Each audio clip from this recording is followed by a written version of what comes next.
प्रदेश में उपचुनाव का बिगुल बज चुका है। ऐसे में विधानसभा उपचुनावों के लिए बीजेपी और कांग्रेस अपने अपने उम्मीदवारों के नामों की घोषणा करने लगी है। भारतीय जनता पार्टी ने रायपुर साउथ यानी कि रायपुर की दक्षिण विधानसभा सीट पर हो रहे उपचुनावों के लिए अपने प्रत्याशी के नाम की घोषणा की। बता दें कि बीजेपी ने रायपुर विधानसभा के लिए सुनील सोनी को चुनावी रणभूमि में उतारा है। आइए जानते हैं कि आखिर कौन है सुनील सोनी, जिन्हें बीजेपी ने रायपुर दक्षिण से अपना प्रत्याशी बनाया है और उनका सियासी सफर क्या है। बीजेपी ने सुनील सोनी को रायपुर दक्षिण से अपना प्रत्याशी घोषित कर दिया। वे रायपुर दक्षिण विधानसभा सीट से उपचुनाव लड़ेंगे। सोनी रायपुर के पूर्व सांसद रह चुके हैं। पार्टी ने लोकसभा चुनाव 2024 में उनका टिकट काटकर वरिष्ठ बीजेपी नेता और मंत्री बृजमोहन अग्रवाल को रायपुर सांसदी का टिकट दिया था, जिसमें वो विजय रहे। रायपुर सांसद बृजमोहन अग्रवाल ने उन्हें विधायक का टिकट मिलने पर बधाई और शुभकामनाएं दी। रायपुर लोकसभा के पूर्व सांसद, 2 बार के मेयर और आरडीए के अध्यक्ष, जिनके नेतृत्व में रायपुर शहर ने तेजी से विकास किया, ऐसे सुनील सोनी जी को दक्षिण विधानसभा से प्रत्याशी बनाया है।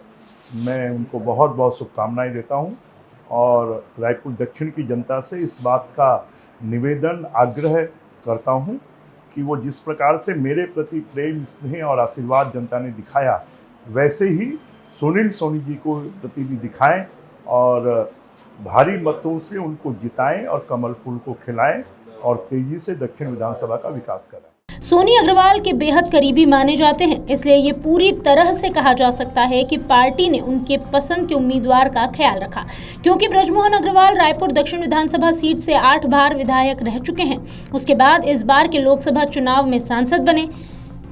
पहली बार रायपुर जिले की रायपुर दक्षिण विधानसभा सीट पर हो रहे उपचुनाव में सुनील सोनी चुनावी ताल ठोकने जा रहे हैं। वो ओबीसी वर्ग से आते हैं। सुनील साल 2019 से 24 तक रायपुर के सांसद रह चुके हैं। सोनी आरएसएस पृष्ठभूमि से आते हैं, इसलिए राष्ट्रीय स्वयंसेवक संघ में भी उनकी काफी अच्छी पकड़ मानी जाती है। उनका जन्म 28 नवंबर 1961 में हुआ था। उनके पिता भी संघ से जुड़े थे। आइए एक ही नज़र में ये भी जान लें कि उन्होंने अपने राजनीतिक जीवन में क्या और कब खास किया। दरअसल एबीवीपी नेता के रूप में उन्होंने अपने राजनीतिक जीवन की शुरुआत की। वो दुर्गा कॉलेज रायपुर के छात्र संघ के अध्यक्ष रहे। इसके बाद पहली बार रायपुर से पार्षद बने। साल 2023 से 2010 तक 2 बार रायपुर के मेयर रहे। साल 2019 के लोकसभा चुनाव में सांसद बने। सुनील सोनी का नाम घोषित किए जाने पर रायपुर सांसद बृजमोहन अग्रवाल ने सोनी को बधाई और शुभकामनाएं दी। लगे हाथ ही रायपुर में प्रेस कॉन्फ्रेंस की और जनता से उन्हें जिताने की अपील भी की। चुनाव आयोग ने छत्तीसगढ़ के रायपुर दक्षिण विधानसभा सीट के उपचुनाव के लिए तारीख का ऐलान किया। रायपुर दक्षिण विधानसभा में उपचुनाव 13 नवंबर 2024 को होगा। वहीं 23 नवंबर 2024 को परिणाम घोषित किए जाएंगे। नामांकन की अंतिम तिथि 25 अक्टूबर, नाम वापसी की तिथि 30 अक्टूबर है। वहीं उपचुनाव की तारीख 13 नवंबर है और काउंटिंग 23 नवंबर को होगी। रायपुर दक्षिण विधानसभा सीट से विधायक बृजमोहन अग्रवाल के इस्तीफा देने के बाद इस सीट पर उपचुनाव होगा। यहां पर 13 नवंबर को उपचुनाव होगा और 23 नवंबर को मतगणना होगी। रायपुर दक्षिण विधानसभा उपचुनाव के लिए बीजेपी ने हाल ही में अपने नेताओं की बैठक बुलाई थी, जिसमें कई संभावित उम्मीदवारों के नामों पर विचार किया गया। बैठक में सुनील सोनी का नाम सबसे पहले चल रहा था। इसके बाद संजय श्रीवास्तव, केदार गुप्ता, मीनल चौबे, नंदन जैन और सुभाष तिवारी जैसे सीनियर नेताओं के नामों पर भी चर्चा हुई। इसमें सुनील सोनी के नाम पर मुहर लगाई गई। उम्मीदवारों के चयन में जातिगत समीकरण और जीतने की संभावनाओं पर भी फोकस किया गया। विधानसभा चुनाव 2023 में रायपुर दक्षिण सीट से भाजपा के वरिष्ठ नेता बृजमोहन अग्रवाल विधायक निर्वाचित हुए। इसके बाद उन्हें स्कूल शिक्षा, उच्च शिक्षा मंत्री बनाया गया। लोकसभा चुनाव 2024 में उन्हें सांसद का टिकट मिलने पर वो रायपुर सांसद निर्वाचित हुए। इसके बाद उन्होंने रायपुर दक्षिण विधानसभा सीट से इस्तीफा दे दिया।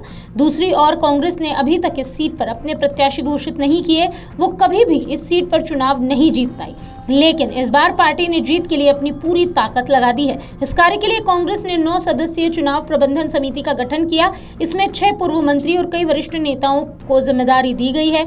इस कमेटी के पूर्व मंत्री सत्यनारायण शर्मा, रविंद्र चौबे, मोहन मरकाम, शिव डहरिया, जय सिंह अग्रवाल और पूर्व पीसीसी चीफ धनेंद्र साहू और पूर्व विधायक कुलदीप जुनेजा इसमें शामिल हैं। देखने वाली बात यह है कि रायपुर दक्षिण सीट पर बीजेपी को सीट बनाए रखने की चुनौती है, तो वहीं इस बार कांग्रेस हर हाल में इस सीट पर अपना कब्जा जमाना चाहती है।